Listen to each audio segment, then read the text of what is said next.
La fusariose de l'épi est une maladie bien connue dans le blé. Dans le maïs, cette maladie est moins connue, même si elle est très présente. Suivez-moi pour apprendre à la reconnaître facilement au champ.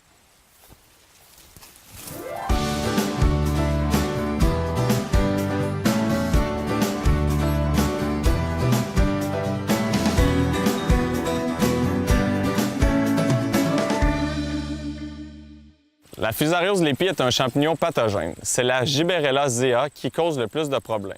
Ce champignon produit des mycotoxines comme la zéaralénone et l'adone, aussi appelée vomitoxine. Le champignon survit à l'hiver sur les résidus de maïs et de blé. Les spores produites en cours d'année sont transportées par le vent et par les éclaboussures de pluie. Elles infecteront le maïs lors de l'apparition des soies.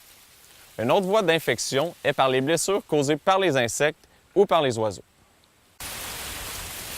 Les chances d'infection sont accentuées lors des journées humides avoisinant les 25 degrés Celsius. De plus, un automne avec beaucoup de précipitations qui retarde le séchage du grain peut augmenter la sévérité de la maladie. Les premiers symptômes d'infection apparaissent normalement entre la fin août et la mi-octobre. Ces symptômes sont des moisissures roses à rougeâtres à l'extrémité de l'épi ou à l'endroit d'une blessure d'insecte. Si vous constatez certains de ces symptômes, il pourrait être judicieux de faire analyser les grains pour s'assurer qu'il n'y a pas de toxines qui pourraient déclasser votre récolte. Les moyens de prévention sont la diminution des résidus au sol avec un travail du sol adéquat et une bonne rotation des cultures.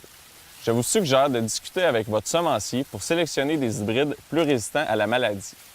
L'utilisation de fongicides contre la fusariose lors de la sortie des soies est aussi un moyen de prévention efficace. Si vous avez observé beaucoup de moisissures dans un champ cet automne, je vous recommande de le récolter en premier pour éviter la propagation de celle-ci. Avec l'automne qui est à nos portes, un bon dépistage avant la récolte de maïs en silage et de maïs grain s'impose. Vous pourrez ainsi discuter avec votre conseiller du meilleur moyen de lutte pour l'an prochain. Et surtout, visez plus haut.